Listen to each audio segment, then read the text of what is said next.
Assalamualaikum Bu Alwi. Waalaikumsalam warahmatullahi wabarakatuh. Bagaimana kabarnya hari ini? Alhamdulillah baik. Alhamdulillah baik. Baik Bu, hari ini kita akan ada kegiatan percakapan pra-observasi.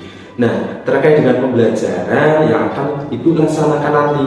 Nah, tujuannya adalah untuk mengetahui rencana pembelajaran Ibu dan mempersiapkan observasi di kelas nanti. Nah, Ibu, kita akan membahas beberapa hal yang akan kita bahas mengenai evaluasi proses pembelajaran. Apakah Ibu siap? Ya, siap. Baik, Ibu. Untuk kegiatan yang pertama, saya ingin menanyakan nih, apa tujuan yang ingin Ibu capai dari pembelajaran Ibu nanti ini? Ya, untuk tujuan utama dari pembelajaran saya ini nanti yaitu peserta didik dapat menunjukkan pemahaman dan intuisi bilangan pada bilangan cacat sampai dengan 10.000.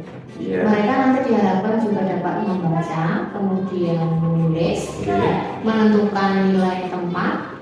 Setelah itu anak-anak bisa membandingkan, kemudian mengurutkan. Nanti setelah itu mereka dapat menggunakan nilai tempat bilangan tersebut. Oh iya, bagus sekali ini tujuan pembelajarannya ya. Terus bagaimana ini Ibu akan memastikan bahwa peserta didik akan mencapai tujuan pembelajaran tersebut nanti? Ya. Saya akan menggunakan evaluasi yang pertama yaitu formatif. Nanti yang akan saya gunakan seperti membaca siswa, kemudian ada juga diskusi kelas. Setelah itu juga ada nanti evaluasi sumatif berupa tes tertulis yang akan dikerjakan. Oh iya, baik. Ini sangat lengkap sekali untuk tujuan dan untuk mengevaluasinya. Nah, kemudian kan ada tahapan selanjutnya, yaitu kita perlu ada indikator untuk mencapainya. Apakah ada indikator khusus yang akan digunakan Bu Alwi untuk mencapai tujuan tersebut ini, Bu? Ya, untuk indikatornya meliputi nanti kemampuan siswa dalam mengidentifikasi nilai tepat, kemudian melakukan operasi matematika dasar. Setelah itu nanti anak-anak bisa menyelesaikan masalah kontekstual terkait dengan uang dan bilangan. Nanti juga siswa dapat menunjukkan pemahaman tentang konsep kelipatan dan faktor. Wah, ya ini sangat lengkap sekali. Nah, dari sini juga ada yang perlu cara mencapainya nih. Nah, caranya bagaimana area pengembangan yang ingin Ibu fokuskan nanti? Untuk pengembangan yang pertama saya menggunakan aspek kognitif kognitif yaitu meningkatkan pemahaman konsep bilangan dan operasi matematika dasar. Kemudian yang aspek keterampilannya nanti siswa dapat meningkatkan kemampuan siswa dalam menyelesaikan masalah matematika dengan menggunakan benda konkret, bisa juga menggunakan media. Wah, ini sangat-sangat bagus sekali ya. Terus nih dari sini apakah ada potensi lain yang ingin Ibu kembangkan nih pada siswa selain yang telah disebutkan tadi? Untuk yang ingin saya kembangkan selain meliputi dua aspek tadi ya, ada juga yaitu tentang kemampuan siswa dalam berpikir kritis. Dengan tadi dengan cara siswa menganalisis masalah dan nanti merefleksikan dengan menggunakan metode penyesuaian yang digunakan. Wah, ini sangat lengkap sekali. Tentu dari kegiatan ini sangat menyenangkan. Tentu ada sesuatu yang penting seperti strategi pembelajarannya. Nah, strategi pembelajaran apa yang ingin Ibu pilih untuk mencapai tujuan tersebut? Saya memilih strategi pembelajaran yaitu menggunakan pembelajaran berbasis masalah yang biasa sering kita sebut dengan PBL atau problem system. Kemudian bisa menggunakan pendekatan pembelajaran berbasis proyek yang biasanya asing nanti kita sebut sebagai project based learning. Seperti itu yang biasanya Kenapa Ibu memilih pembelajaran yang ini, Bu? Agar ini di kelas? Untuk model PBL dan pembelajaran project tadi sangat efektif digunakan dalam mengembangkan kemampuan siswa dalam penyelesaian masalah. Berarti ingin gimana anak-anak biar memecahkan masalah masalah dengan baik. Ya. Iya. Terus ini bagaimana Ibu untuk menerapkan pembelajaran ini secara kontekstual dalam kelas? Iya, iya. Biasanya saya menggunakan contoh-contoh dalam kehidupan sehari-hari seperti tadi ya, masalah keuangan sederhana, kemudian anak bisa menghitung jumlah barang. Nanti untuk itu siswa juga diharapkan dapat memahami konsep dari matematika tersebut. Seperti itu. Oh iya. Berarti ada yang dikhususkan ini seperti metodenya apa yang akan digunakan untuk mendukung strategi pembelajaran ini? Metode yang biasa saya gunakan untuk masalah ini tadi yaitu diskusi kelompok. Kemudian ada juga yang nanti eksperimen dengan menggunakan tadi benda-benda komplek tadi. Kemudian setelah itu siswa karena tadi berpikir kritis ya, siswa diajak untuk menyelesaikan masalah. Sangat lengkap sekali. Terima kasih, ini kesempatan observasi pra observasi bersama Bu Alwi. Saya akan datang kembali nanti sesuai dengan jadwal observasinya. Semoga bisa mengobservasi kegiatan Ibu dengan lancar. Terus semoga rencana pembelajaran berjalan dengan lancar dan baik. Terima kasih atas kesempatannya Bu Alwi. Mohon maaf bila ada salah kata dalam pra observasi ini. Oke, sama-sama Pak. Terima kasih juga saya sudah diberi kesempatan, kemudian arahan juga. Sampai berjumpa lagi di kegiatan observasi berikutnya. Baik Ibu, wassalamualaikum. Waalaikumsalam warahmatullahi wabarakatuh.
Gunung Rinjani, ada Gunung Sinabung, dan ada Gunung Sekarang bagaimana cara mengurutkan ini? Kita mau mengurutkan bilangan ini dari yang begini, dari yang kecil atau dari yang besar?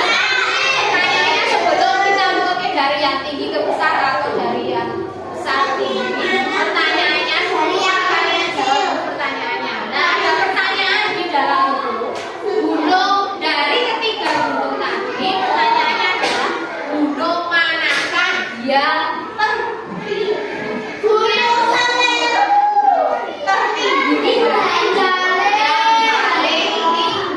Ada tiga ini. Si paling tinggi si tinggi. Ada yang langsung jawab ini adalah gunung yang paling tinggi atau gunung yang tertinggi, namanya Gunung Rinjani. Nah, sekarang dapatkah kalian menentukan gunung tersebut berdasarkan tingginya dari yang terendah menuju yang tertinggi? Sekarang kita urutkan mulai dari yang terendah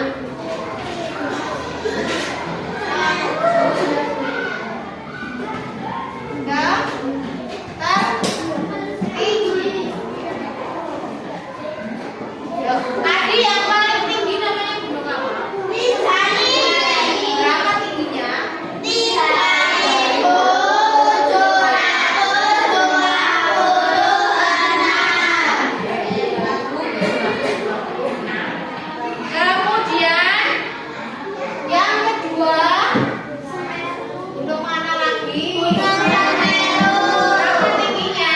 3.676. Dan yang paling rendah adalah gunung Sinabung. Berapa tingginya? 2.460 meter. Ini kita sudah mendapatkan mengurutkan bilangan dari yang tertinggi menuju yang tertinggi. Kalau kalian sudah bisa langsung mengurutkan seperti itu, bisa kalian lakukan. Tetapi jika kalian mengalami kesulitan, ini kan baru 3 angka ya. Udah nanti kalau yang diurutkan itu ada 5 angka atau 10 angka kan harus lebih menghitung. Sekarang kalau yang 3 seperti ini sudah bisa, ada yang belum bisa. Caranya sama seperti yang kemarin, yaitu kalian harus memperhatikan yang namanya nilai tempat. Wes belajar nilai tempat ya kemarin. Dari angka 4 angka itu dari yang sebelah kiri ya, yang paling kiri itu namanya apa ini? Buan. Terus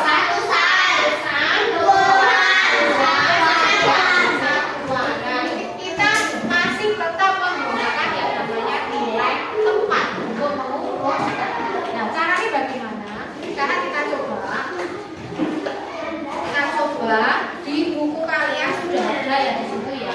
Kita buat yang namanya tabel. Ingat tabel kayak biasa nih kan.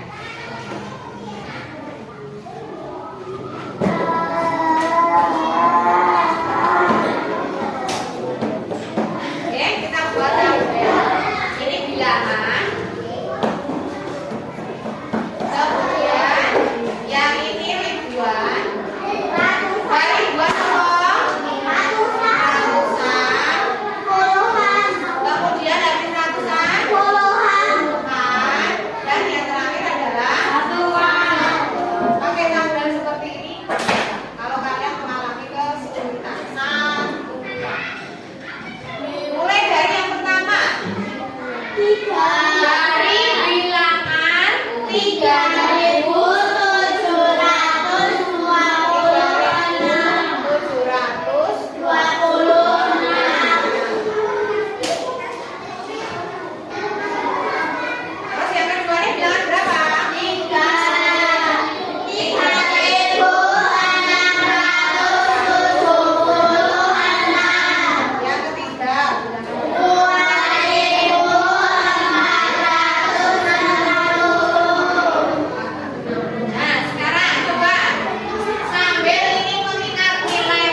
kemudian ratusannya 6, kemudian urutannya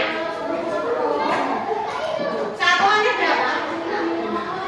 Lanjutnya pasarnya 2460, ini 2000 penduduknya kan berapa?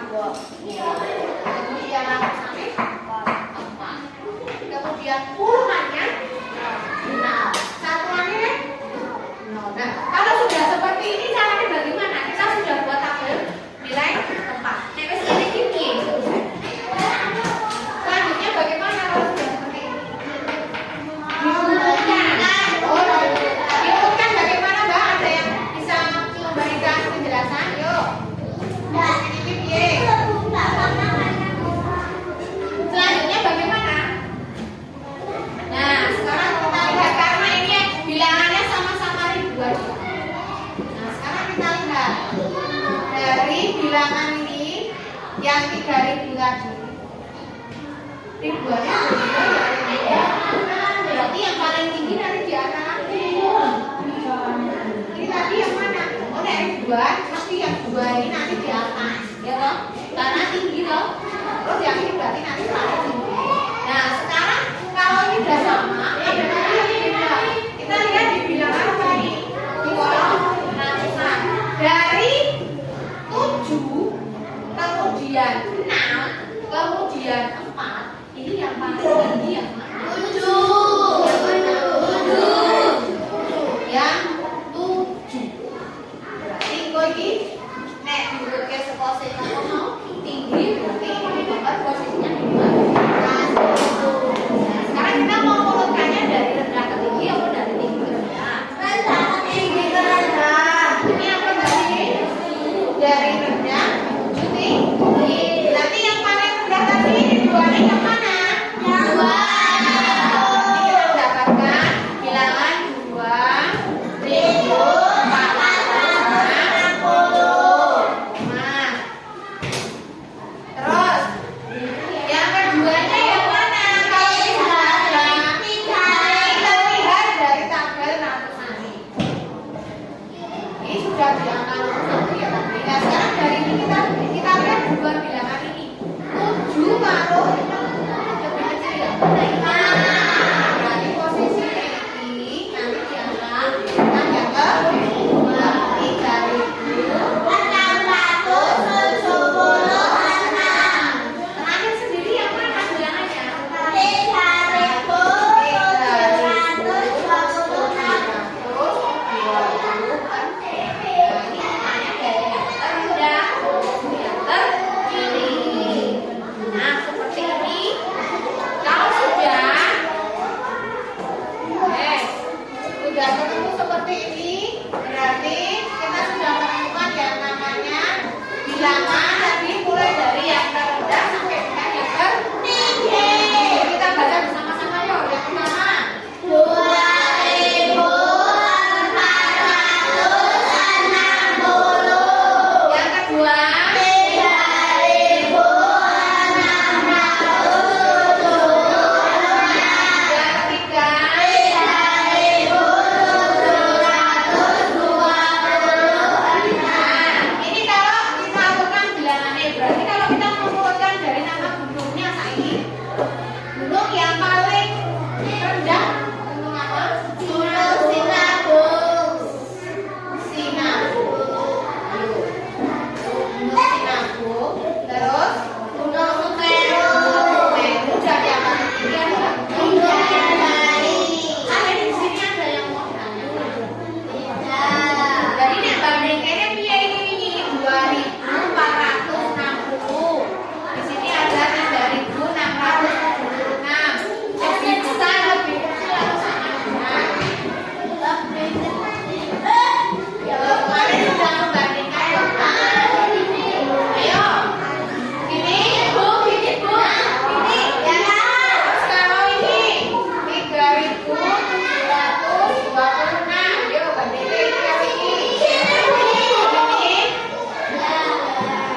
kok kene bareng-bareng dibahas sama kelompoknya masing-masing.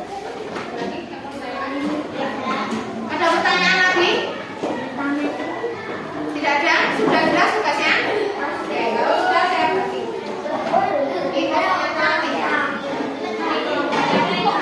Dan ini kelompoknya Aura. Nah, silakan dibuka.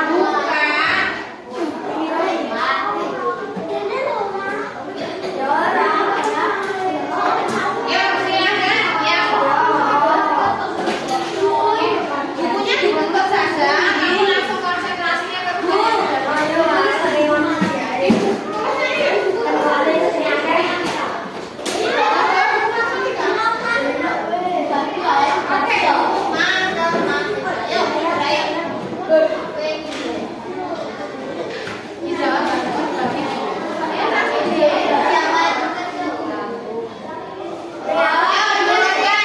Siapa yang sudah boleh langsung dipresentasikan dan datang ke depan.